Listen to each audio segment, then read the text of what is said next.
Welcome to the Deep Dive.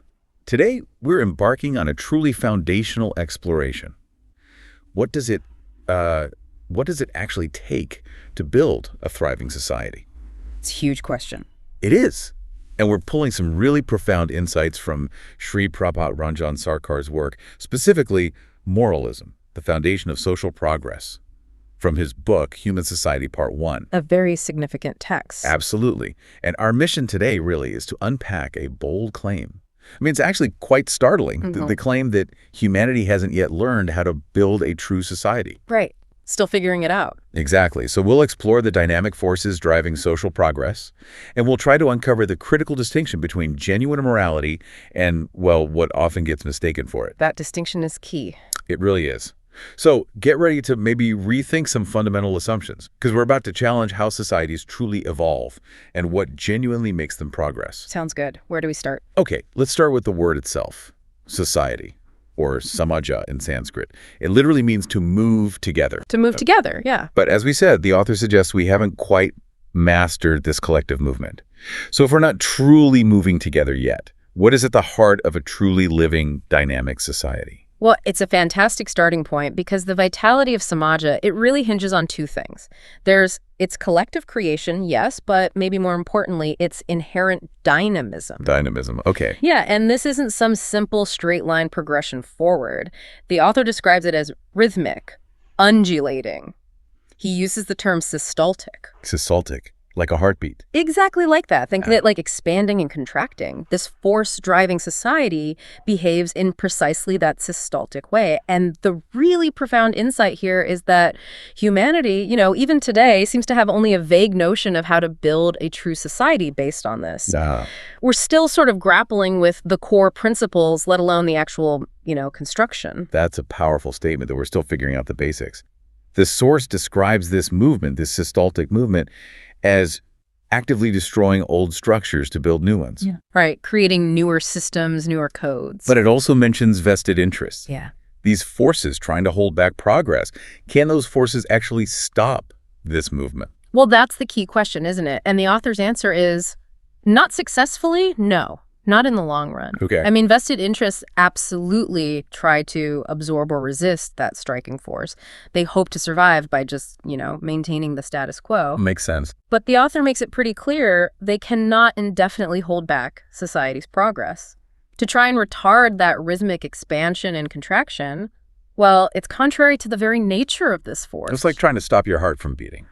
In a metaphorical sense, yes. It's an inherent characteristic that just can't be suppressed forever. Even if a force looks static for a bit, maybe after a setback, it still holds that potential to strike back, often with renewed vigor. Okay, this is where it gets, for me, really counterintuitive. The source talks about prativiplava, counter-revolution. Yes, prativiplava. It causes immense suffering, right? Plunges humanity into gloom, lengthens periods of social contraction. Definitely dark times. Yet, paradoxically, it's said to accelerate social expansion in the next phase.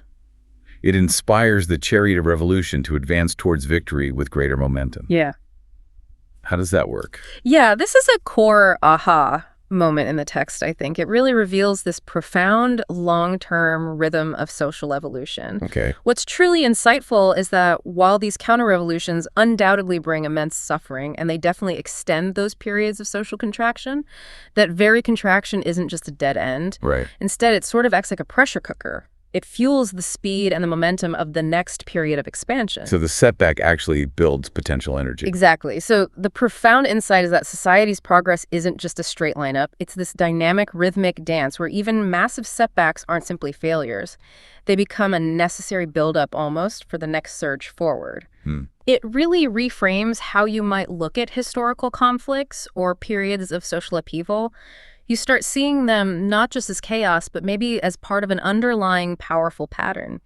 Makes you think, how does this perspective change your understanding of history? Definitely gives you a different lens. So if society moves in this forceful, dynamic, almost rhythmic way, is this just a kind of senseless whim of collective action? Or there's some deeper wisdom guiding it all? It's certainly not portrayed as a senseless whim. I mean, while individual minds might seem whimsical at times, social life operates on a different plane altogether. There's really no scope for purely arbitrary movement in the long run. Now, the author clarifies that dynamic movement isn't always directly inspired by wisdom, but it's fundamentally impossible to express that dynamic movement without wisdom playing a role somewhere. He talks about the internal clash of forces within society itself providing constructive guidance. It ensures the movement, despite its ups and downs, has a profound underlying purpose. And the author states that the efficacy, the effectiveness of wisdom, is judged by its application, how it actually works in the world. Right. Does it produce results? Which apparently brings up a philosophical storm in the philosopher's teacups about materialism versus idealism. Where does the source land on this classic debate? Yes. Well, this raises an important point, and the author tackles it head-on with a pretty strong critique of materialism. Okay. He argues it's inherently contradictory. Think about it. If, as materialists often claim, the mind is merely a chemical transformation of matter, just a byproduct with no independent significance. Right, just brain chemistry. Then how can it possibly be a sound mind capable of judging the efficacy of anything? And more to the point, how can that mind be, as the author puts it, kept above matter to pass such a judgment? Good point. If it's just matter, how does it judge matter objectively? Exactly. The very act of elevating the mind to be the judge means materialism, in effect, capitulates to idealism. It implicitly acknowledges a distinct, non-material aspect. It's a kind of profound self-refutation, according to the text. So the author isn't fully embracing the flighty idealists either, the ones who might dismiss the world as just an illusion. No, not at all. But is stressing the special importance of the mind itself as a unique entity. Precisely. The mind isn't just an illusion, nor is it just a byproduct of matter. It has to be given the special importance it deserves. While, the physical body might seem to imbibe ideas, the text says the mind is the true receiver or perceiver of ideas. The experiencer. Yes. And for an absolute appraisal of any object to really judge something universally, we need a universal yardstick, one that applies to all times, all places, and all people. A truly objective measure. Right. And the mind needs an object to contemplate. If that object can transcend these temporal, spatial, and personal factors, if it's universal, then the mind can perceive from a broad angle of vision. It can achieve a truly objective perspective. And this objective perspective, this universal yardstick, this is what leads us toward the concept of the macrocosm. Exactly. Spot on. The macrocosm is defined in the text as a magnanimous and pervasive mind, a universal consciousness. Okay. And it's right here in this context that morality takes center stage. Morality, or nidhi, according to the author, is the ideological component of the unit mind which provides the initial inspiration for the individual to attain that cosmic state. Wow, okay. Break that down a bit. Sure. In simpler terms, think of morality as the internal compass. It's what guides our individual minds towards connecting with that expansive universal consciousness. Morality, the author beautifully puts it, sings the song of the infinite, even in the midst of the finite. Sing the song of the infinite. Yeah. It's about these magnanimous propensities, these broad-minded tendencies that help us establish ourselves in that larger cosmic state. It really prompts us to consider, how do you listening evaluate truth and effectiveness? Does your current framework maybe inadvertently limit your mind's capacity to judge objectively, like the author suggests materialism might? That's a deep question to reflect on. So if genuine morality is this profound ideological component, this compass, how does it differ from what society has often relied on for ethical guidance? Yeah. Things often called religion or dharma. People use these terms interchangeably all the time. Oh, absolutely. And this is a really crucial distinction that the author draws with immense clarity and force. Okay. Dharma, he specifies, is the attainment of bliss or the endeavor to attain bliss through regular sadhana spiritual practices in the subtler spheres of one's nature. So an internal spiritual practice. Yes. This blissful state is considered by wise people to be Brahma, the supreme entity, or one's very soul. So Dharma is fundamentally an internal spiritual journey towards universal consciousness. It's personal and expansive. Got it. And religion. Well, this stands in sharp contrast to what the author critically terms so-called religion. He asserts that the founders of almost all religions propagated their doctrines, claiming them as messages of God, but often without logic or a rational basis. And the profound consequence, he argues, was that humanity effectively lost its supreme treasure, its rationality. Wow, lost its rationality. Yeah. He points out how certain selfish individuals, particularly in the Middle Ages, exploited this. They proclaimed themselves messengers of God to inject fear and terror into the masses and thereby control them. The source is incredibly critical here. It details claims of being God's chosen people or having the only savior, rigid rituals, even declaring other people's gods false. Yes, and what's truly contradictory, as the author observes, is that these religions often preach universal fraternity, right? Brotherhood, sisterhood. Yeah, that's a common theme. Yet this universal fraternity is kept within the confines of their own community. Only for us. Exactly. This preposterous claim, as he calls it, has historically led time and again to communal hatred and indulged in orgies of genocide. Strong words. Very strong. The author states quite clearly that religion, whether directly or indirectly, encourages communalism. This groupist psychology based only on religious identity, which inevitably creates division and conflict. He goes so far as to call religions flagrantly unworthy institutions that preach disharmony and cite moldy, rotten, worm-eaten papyrus as their foundational texts. I mean, that's an incredibly strong critique. It is incredibly strong, yes, and he explains why he thinks this happens. He suggests religions often try to make the human mind into a state of staticity. Staticity, why? Because, he argues, anything static is easily exploited. If people aren't thinking critically, questioning. They're easier to control. Precisely. And this directly contradicts the dynamic, inquisitive nature of the mind that we were just discussing. To stifle that critical thinking, to hide what he calls shallow knowledge, some teachers historically avoided questions or even claimed that having an inquisitive nature was extremely bad. Don't ask questions, just believe. Essentially, yes. It prevents people from critically examining the doctrines and thus helps maintain control. This brings us to two really powerful maxims from the source. They just cut right to the core of this. First, if a child says something rational, it should be accepted. And if the Supreme Creator says something irrational, it should be totally rejected. Wow. That puts rationality front and center. Absolutely. And the second one, it is undesirable to accept something just because it is written in the scriptures, because if irrational sayings are accepted and implemented, the decline of Dharma will be the result. Again, rationality over blind faith, even if it's supposedly from the highest source or the oldest book. Exactly. These maxims truly highlight the paramount importance of rationality, of logical validation over just blind adherence, regardless of the perceived authority or how ancient the text is. It's really a call to always question, isn't it? Yeah. To seek reason and not just accept something because it comes from a revered source or tradition. It really is. This segment genuinely invites you, the listener, to reclaim your rationality. How often do you critically examine the claims of institutions or traditions? Or do you tend to accept them mostly based on their origin? It's something to think about. Definitely food for thought. So if religion, in this critical so-called sense, has historically failed, according to this text, to provide a true path for social progress, Yeah. maybe because of its inherent contradictions, its groupism, Yeah. what is the positive way forward? The source introduces niti, morality, as the real blueprint. Yes, niti. It's defined as that which contains the principle of leading. It's not just a static set of rules you follow. It's conceived as a dynamic living force that actively guides human beings towards perfection, towards that connection with the macrocosm. It makes the mind contemplative, establishing it in supreme subtlety, in supreme cognition. Okay, so it elevates the mind. Precisely. Moralism, then, provides the possibility of merging our everyday, mundane objectivity into supramundane cognition.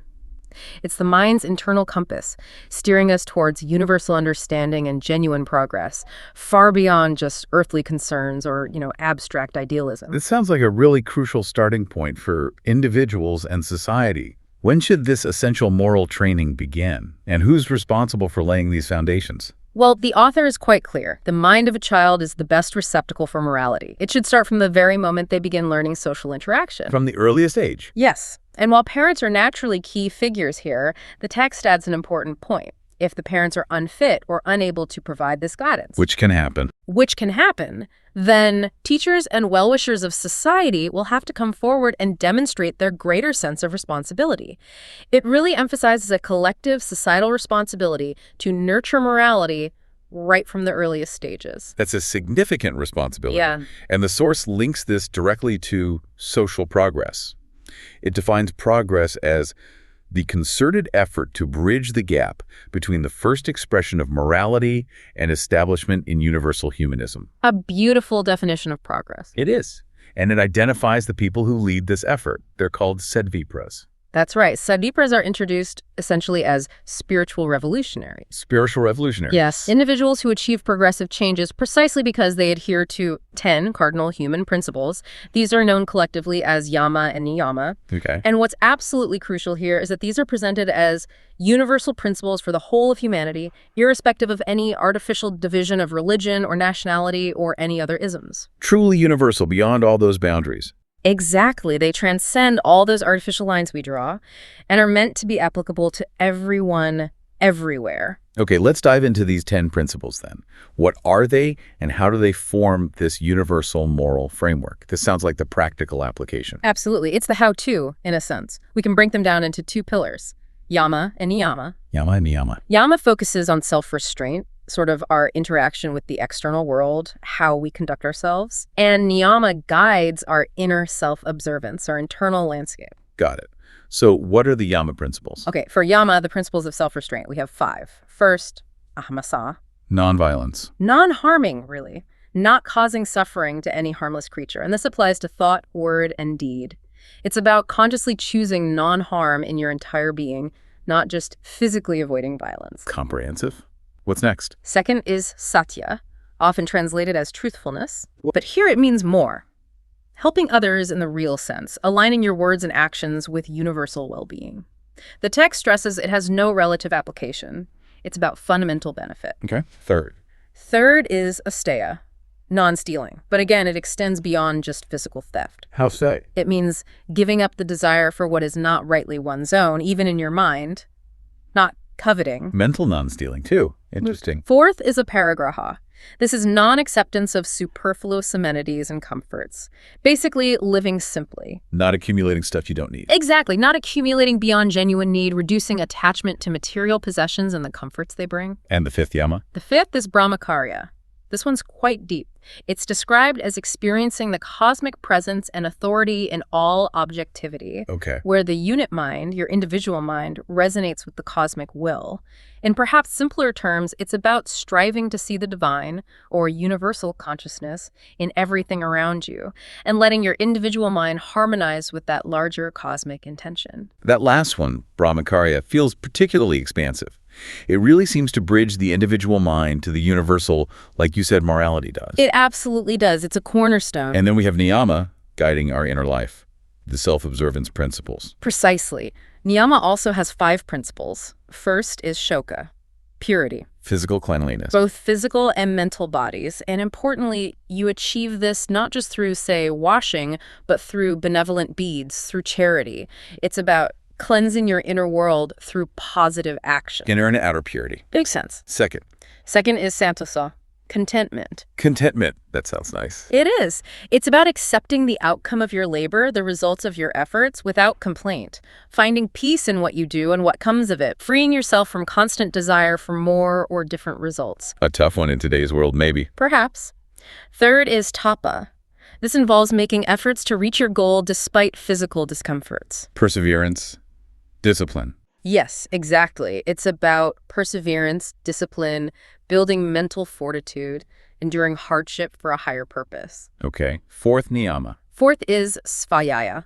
This is the study of scriptures and other books of learning, but crucially, assimilating their spirit. So not just reading, but internalizing. Right. Truly understanding and internalizing the wisdom and knowledge, making it part of you. And the final Niyama. The 5th and final one is Ishvara Pranahana. This is described as an auto-suggestion, a mindset of being an instrument of the Almighty, like a spark of the supreme fire. Surrender to a higher power. It implies an implicit faith in that higher reality, whatever happens, happiness or sorrow. Essentially, it's about surrendering your individual ego to a higher purpose, trusting that you're part of something much bigger, and holding on to that unwavering faith through all of life's ups and downs. Trusting the process in a cosmic sense. You could put it that way, yes. And the text concludes this section by stating that only those who sincerely adhere to these 10 commands, Yama and Niyama, in their actual conduct, are considered Sadvipras. And these individuals have a fundamental and vital duty to society, to lead this moral progress. What a comprehensive framework. 10 principles covering inner life, outer conduct, connection to the universal. It really challenges us, doesn't it? It makes you ask, how might you integrate these principles into your daily life?